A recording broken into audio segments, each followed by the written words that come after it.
wabarakatuh. Perkenalkan, nama saya Salsabila Hikmah dengan NIM 17224966262. Di sini saya akan mempresentasikan tentang teknik kompilasi.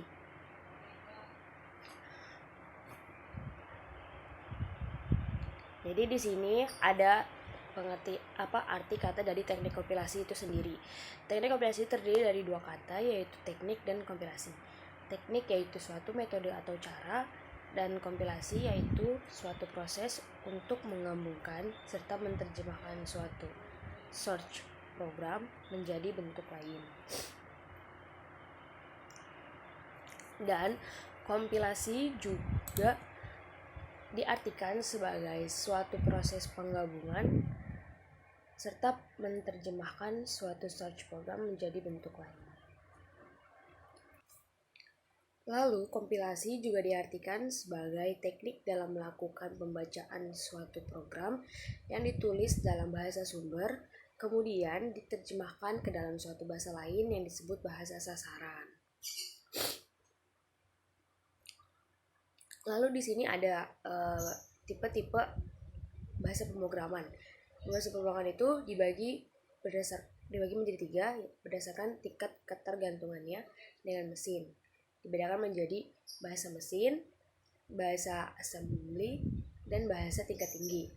Jadi bahasa mesin adalah bentuk terendah dari bahasa komputer. Setiap instruksinya dalam program selalu direpresentasikan ke dalam bilangan biner, yaitu bilangan 0 dan 1. Artinya, bahasa mesin hanya mampu membaca kode bilangan biner angka 0 dan 1. Lalu yang kedua, bahasa assembly. Bahasa assembly tergolong bahasa tingkat rendah adalah merupakan bentuk simbolik dari bahasa mesin. Setiap operasinya memiliki kode simbol. Misalnya operasi aritmatika. Coding bahasa assembly yang merupakan keyword semuanya menggunakan bahasa code. Misalnya dalam bentuk register. Bahasa assembly juga dikatakan sebagai tingkat rendah karena jauh dari manusia. Lalu yang ketiga yaitu bahasa tingkat tinggi. Tergolong bahasa yang dekat dengan manusia, artinya mudah dipelajari. Referensi yang digunakan menggunakan bahasa Inggris yang hampir di setiap negara mengetahuinya. Contohnya bahasa tingkat tinggi yaitu Pascal, Basica, bahasa C, dan lain-lain. Kebab selanjutnya yaitu ada translator, compiler, dan interpreter. Translator sendiri di sini artinya adalah suatu program di mana mengambil input sebuah program yang ditulis pada suatu bahasa program ke bahasa lain. Macam-macam dari translator sendiri adalah interpreter, compiler, sama assembler.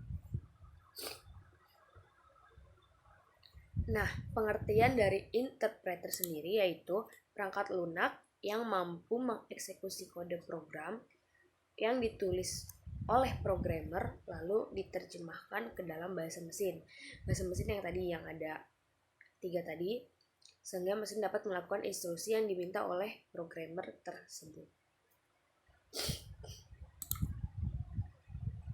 Nah, di sini ada beberapa translator untuk menerjemahkan agar dikenali oleh mesin. Jadi translator di sini berguna untuk menerjemahkan agar bisa dikenali oleh mesin. Yaitu ada assembler pertama, yang kedua compiler, yang ketiga interpreter. Assembler sendiri adalah source kodenya adalah bahasa assembly, objek kodenya adalah bahasa mesin. Kalau compiler, source code-nya adalah bahasa tingkat tinggi, objek code-nya adalah bahasa mesin atas bahasa assembly, source code-nya dan data diproses berbeda. Kalau interpreter, dia tidak menghasilkan bentuk objek code, tapi translasinya hanya dalam bentuk internal, di mana program induk harus selalu berbeda-beda dengan compiler.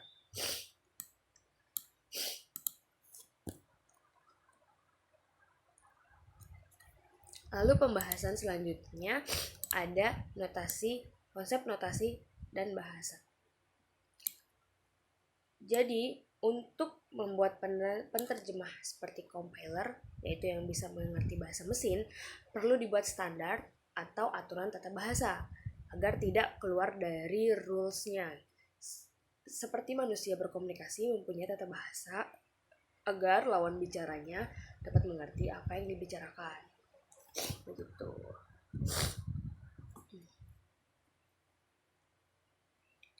Jadi pertama-tama itu ada bahasa tingkat tinggi, bahasa yang lebih dikenali oleh manusia, bahasa yang dekat dengan manusia. Maksudnya di sini adalah statement yang menggunakan bahasa yang dipakai oleh manusia, bahasa Inggris, yakni di mana bahasa Inggris adalah sebagai bahasa internasional. Lalu bahasa pemrograman didefinisikan dengan menentukan bentuk programnya, sintaksnya, dan arti programnya, semantiknya. Lalu ada lagi di sini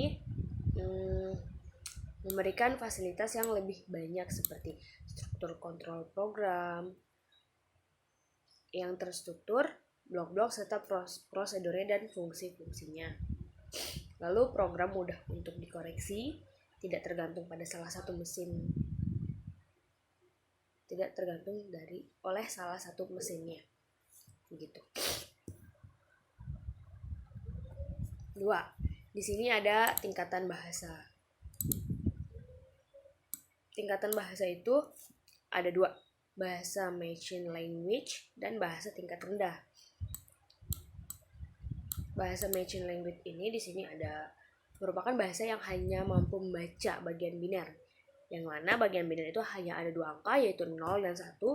Setiap instruksinya dalam program dipresentasikan dengan kode numerik yang secara fisik berupa deretan angka 0 dan 1. Lalu ada bahasa tingkat rendah. Bahasa tingkat rendah ini merupakan bentuk simbolik dari bahasa mesin. Setiap kode operasinya memiliki kode simbol, misalkan add untuk menjumlah, mul untuk mengalihkan, dan lain-lain. Selain itu, bahasa tingkat rendah merupakan bahasa coding yang menggunakan kode pada register pada prosesor.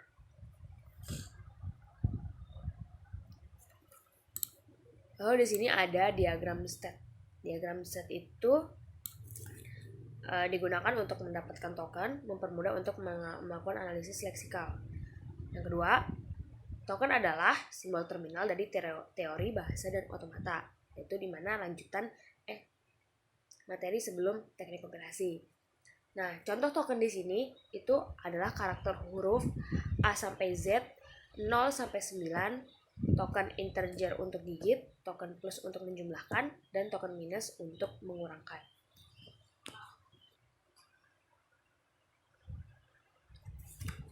Lalu ada notasi BNF, back as, nor from. Selain diagram state, perlu diadanya suatu notasi standar dalam penyimbolan. Yang pertama, aturan produksi bisa dinyatakan dengan notasi BNF. BNF merupakan abstraksi dari struktur sintaks. Nah, selanjutnya ada diagram sintaks. Selain diagram 2 tadi di atas, diagram sintaks merupakan alat bantu dalam pembuatan parsis atau analisa sintaksis. Yang kedua, menggunakan simbol persimpangan untuk non-terminal. Yang ketiga adalah lingkaran untuk simbol terminal.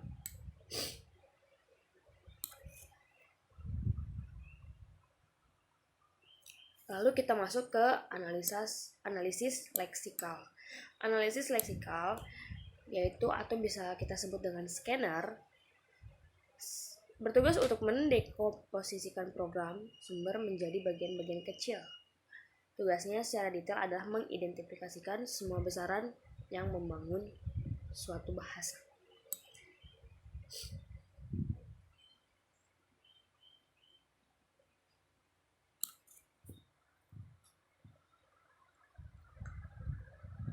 Nah, di analisa leksikal ini ada beberapa pengertian. Maksudnya bukan pengertian, yaitu cara menentukan jenis token, menangani kesalahan dan tabel simbol. Yang pertama, identifier, dapat berupa keyword atau nama kunci seperti if, else, begin, and, integer, integer float. Lalu ada konstanta, terdiri dari besaran yang merupakan bilangan bulat atau integer, bilangan pecahan, boolean, karakter string, dan sebagainya.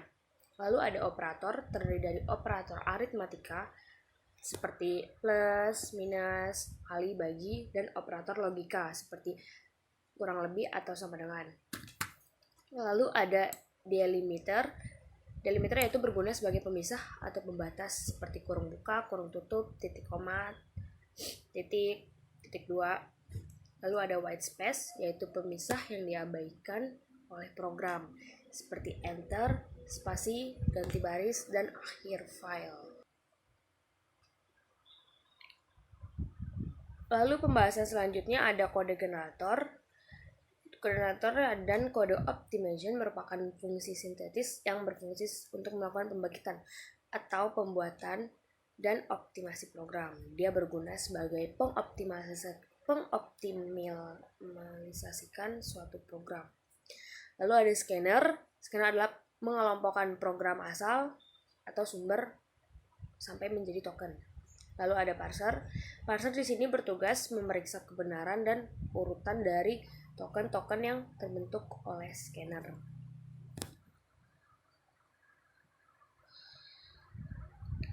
Lalu kita beralih ke analisis sintaks. Analisis sintaks di sini bertugas memeriksa kebenaran urutan token-token yang terbentuk dari analisis leksikal yang sebelumnya.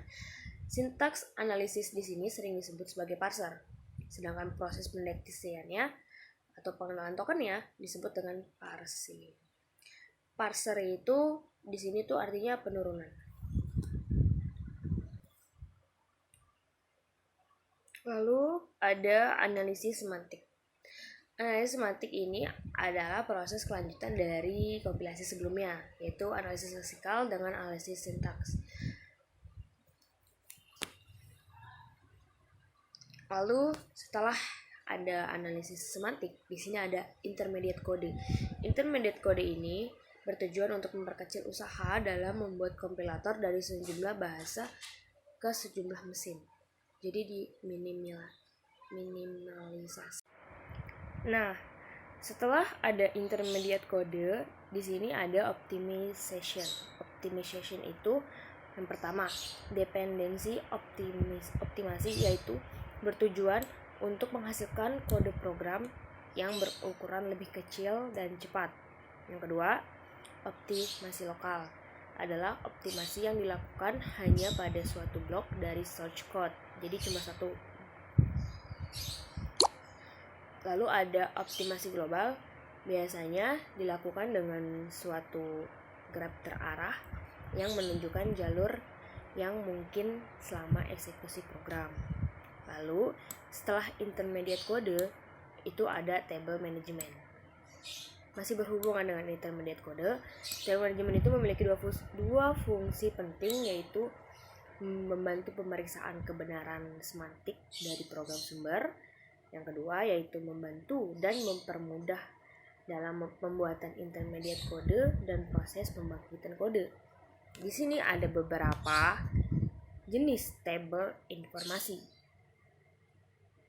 Yang pertama, table identifier berfungsi menampung sebuah identifier yang terdapat di dalam program. Yang kedua, ada table array. Table array di sini berfungsi untuk menampung informasi tambahan untuk sebuah array. Yang ketiga, ada tabel block. Tabel block di sini berfungsi untuk mencatat variabel-variabel yang ada pada blok yang sama. Yang keempat, ada tabel real. Tabel real di sini menyimpan elemen tabel bernilai real. Yang kelima, ada tabel string. Tabel string yaitu berfungsi untuk mencatat blok-blok yang aktif. Yang keenam ada tabel display. Tabel display di sini untuk mencatat blok yang aktif. Tabel string tadi itu untuk menyimpan informasi string, mohon maaf. Yang ketujuh ada error handling. Error handling di sini yaitu kesalahan program dalam proses penerjemahan pada compiler. Kesalahannya dapat berupa: 1. Kesalahan leksikal karena kesalahan mengetik atau mengeja. Yang kedua, kesalahan sintaks karena kesalahan rumus, misalnya dalam operasi aritmatika dengan tanda kurung yang jumlahnya kurang. Yang ketiga, ada kesalahan semantik karena tipe data yang salah atau variabel-variabel yang belum didefinisikan.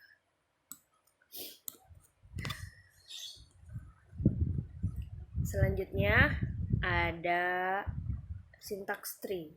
Syntax tree di sini adalah pohon penurunan yang berguna untuk menggambarkan bagaimana memperoleh suatu string dengan cara menurunkan simbol-simbol terminal. Kayu nggak lu panasin, Mbak.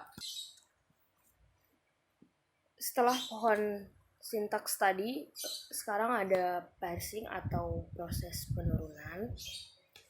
Parsing sendiri itu dari sebuah kalimat adalah konstruksi atau pembentukan pohon sintaks untuk kalimat tersebut. Parsing dapat dilakukan dengan cara: 1. Penurunan terkiri, leftmost derivation, simbol variabel yang paling kiri diturunkan tuntas dahulu. Lalu ada penurunan tekanan, rightmost derivation, simbol yang paling kanan diturunkan tuntas dahulu.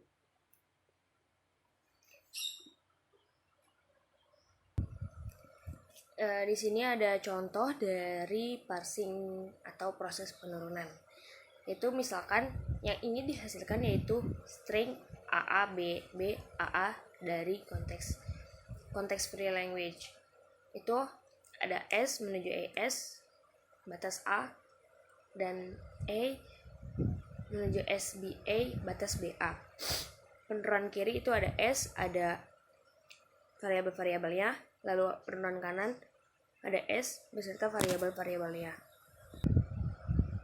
Lalu di sini ada bentuk syntax tree-nya yang dihasilkan dari parsing tadi. Lalu kesimpulannya adalah dalam hal ini perlu untuk melakukan percobaan pemilihan aturan produksi yang bisa mendapatkan solusi. Jadi harus dilakukannya percobaan pemilihan agar mendapatkan solusi dari parsing tersebut.